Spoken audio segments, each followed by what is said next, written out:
Haydn, sous l'influence de l'autel, un soir se retrouve face au mur, couvert d'essence. Il était couvert d'essence avec un bidon à la main. Avec un bidon à la main, à côté, il y avait un tonneau. Le tonneau, personne ne savait de quoi il était rempli. Si ça se trouve, à l'intérieur du tonneau, c'était vide et il n'y avait rien. Ou alors peut-être qu'à l'intérieur de ce tonneau, ce n'était pas vide et il n'y avait pas rien, mais c'était du gaz. Il était fermé, et à l'intérieur, Allison, elle, était sûre que c'était de l'essence. Elle avait déjà dégainé son arc, qu'elle tenait très fort comme ça, avec une flèche qu'elle avait prise à l'arrière et qu'elle venait de mettre sur son arc. Elle venait de mettre cette flèche sur son arc. Son arc un peu penché sur le côté, elle était déjà en train de viser. Elle visait sur le côté du tonneau, parce qu'en tête, elle n'avait qu'une seule idée. En tête, elle n'avait qu'une seule idée, c'était de se dire qu'à l'intérieur il y avait un liquide peut-être flammable ou inflammable. Et elle se disait que si elle tirait, elle le viderait d'un seul coup et sauverait Haydn. Seulement Haydn, sous l'influence de l'autel, encore une fois, était persuadé de pouvoir mettre le feu. Lorsqu'il a mis le feu, un mur entier dans la chambre a pris feu. Haydn et Ethan sont sortis très vite de la chambre. Lydia, dans le feu, a ouvert la porte, mais n'a vu qu'une seule chose dans le feu, le Darak. Elle a vu le Darak dans le feu, l'a regardé, entre les flammes. Les flammes montèrent à 4, 5 ou 6 mètres de haut. Elle les a regardées, mais quand elle a baissé les yeux, elle a vu le Darak. Elle l'a regardé droit dans les yeux. Juste à côté de lui, un Wendigo. Le Wendigo était dans le feu. Même s'il était dans le feu, il était avec le Darak et ne prenait même pas feu. Le Wendigo était là, et le Darak la regardait. Elle est partie, elle s'est arrêtée, et au milieu de l'hôtel, elle a hurlé. Au milieu de l'hôtel, elle a hurlé, parce qu'elle savait que l'un des deux frères était en danger. Haydn ou Ethan. L'un des deux, elle le savait. Lorsque Scott, Styles, Malia et Allison l'ont retrouvé dans un coin dans la forêt, proche d'un arbre, le même arbre sur lequel elle avait vu Miori, le même arbre sur lequel elle avait vu Miorita et sur lequel elle avait vu le zodiaque.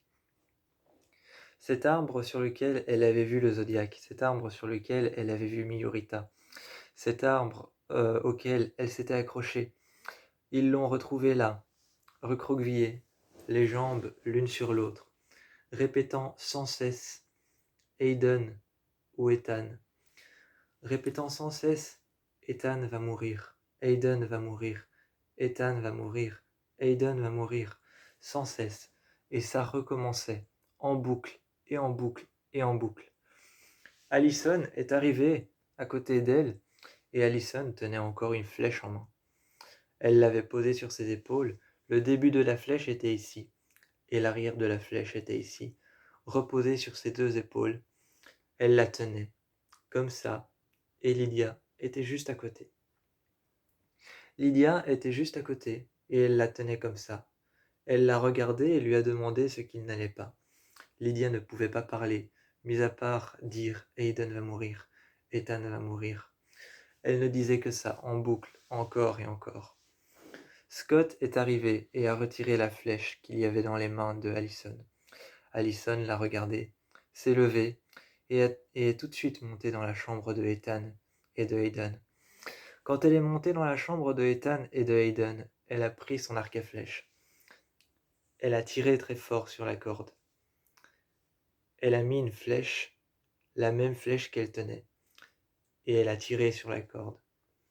Penchant son arc un peu sur le côté, elle a tiré. Ce qui sortait, ce n'était ni de l'essence, ni du diesel, ni du gaz. Ce qui sortait, c'était de l'eau. Quand elle s'est rendue compte que c'était de l'eau, elle est venue un peu plus près. Elle a vu d'abord que les flammes autour, des petites flammes qui restaient de l'incendie. Des petites flammes qui restaient de l'incendie, elle a vu que autour, elles commençaient à s'éteindre. Plus le liquide tombait, plus ces petites flammes qui restaient par terre commençaient à s'éteindre. Elle est venue et a passé sa main. C'était de l'eau, et elle a gardé sa main comme ça. Ensuite, elle s'est retournée, a été à la porte, a ouvert la porte et a tout de suite appelé Scott. Scott a pris le tonneau et l'a jeté dans la chambre, le prenant comme ceci, par les mains, mettant ses griffes à l'intérieur du tonneau, le prenant des deux côtés, il l'a jeté dans la chambre. Celui-ci explosa contre le mur. Toutes les flammes se sont éteintes d'un seul coup. Toutes les flammes se sont éteintes d'un seul coup quand il a jeté le tonneau. Il l'a pris de l'arrière et de l'avant, mettant ses griffes à l'intérieur. Il l'a jeté. Explosant à l'intérieur, l'eau s'est répandue sur le sol. Elle s'est répandue sur le sol, cognant contre les murs. Elle a éclaté contre les murs. L'eau s'est répandue contre le sol, a éclaté contre les murs, et s'est répandue sur les côtés. Le feu a cessé. Lorsque Lydia est rentrée dans les flammes, elle a ressenti une peur, une boule dans le ventre.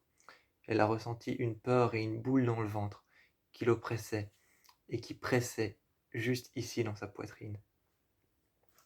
Elle n'est pas restée longtemps avant de sortir. Quand elle est sortie, elle s'est retournée, mais la seule chose qu'elle a vue à l'intérieur, c'était de la fumée encore opaque et grise. Elle a vu de la fumée encore opaque et grise, et à l'intérieur de cette fumée, Lydia est rentrée. Même si Allison, elle, la regardait et lui disait « Non, ne rentre pas ». Allison lui avait dit « Non, ne rentre pas ». Finalement, quand Lydia est rentrée, la seule chose qu'elle a vue au milieu des cendres, au milieu des restes, au milieu des restes de l'incendie, au milieu des cendres, au milieu de tout ce qu'il restait de la chambre de Ethan et Aidan, au milieu de ce qu'il restait de la chambre, la seule chose qu'elle a vue, c'est tout au fond une ombre noire qui ressemblait au Darak. C'était tout ce qu'il restait. Tout ce qu'il restait, c'était une ombre, juste devant elle, debout, qui ressemblait au Darak. Elle s'est avancée et elle a regardé cette ombre. Elle a passé sa main au milieu de l'ombre, et quand elle a retiré sa main, après avoir passé sa main, juste au milieu de l'ombre, il y avait une marque qui était juste ici sur son bras, comme si quelque chose l'avait attrapée par le bras. Quand elle a enlevé sa main, sur son bras il y avait cette marque, comme si on l'avait tenue. Sauf que rien ne l'avait tenue et qu'elle n'avait rien senti, aucune pression, aucune main sur son bras. Elle n'avait rien senti du tout. Elle a regardé ça et s'est dit que le Darak était encore peut-être quelque part. Quand elle est descendue, juste sur la route, il y avait cette chose noire. Il y avait cette chose noire avec une grande capuche, un grand manteau noir. Il y avait cette chose avec un grand manteau noir, un visage blanc et brûlé, de tout petits yeux blancs, et une capuche noire qui couvrait son visage. Elle a regardé ça. C'était le Darak, avec son visage brûlé. Avec son visage brûlé, ses yeux blancs, sa capuche qui couvrait son visage, et son grand vêtement noir. Juste devant, sur la route, il était là. Et quand une voiture est arrivée à pleine vitesse, le Darak a sauté et est parti de l'autre côté. Se retrouvant sur le toit de l'hôtel, Scott, Allison, Lydia et Malia ont à peine eu le temps de tourner la tête, et Allison a à peine eu le temps de dégainer son arc, de tirer une flèche et de lancer cette flèche, que le Darak était déjà parti. Mais il l'avait vu sur la route, et pourtant il avait sauté, et était arrivé sur l'hôtel, sur le toit, au-dessus de la chambre de Ethan et Aidan, juste à côté du luminaire sur lequel il était écrit hôtel. Mais il avait disparu. C'était peut-être encore la fumée, la chaleur des flammes qui étaient restées là, mais il était parti. Mais ce n'était pas fini pour autant. Il était parti, mais il fallait le rattraper, l'enfermer et le faire disparaître. Lydia était partie se coucher, après avoir hurlé cette nuit-là, plusieurs fois, pendant l'incendie, après l'avoir vu au milieu des flammes. Elle ne rêvait plus que de son visage, plus que de ce grand manteau noir, et plus que de la chaleur des flammes qu'elle avait sentie, de cette marque sur son bras. Elle ne rêvait plus que de ça, et avait des images qui passaient, juste devant ses yeux, lorsqu'elle était en train de dormir.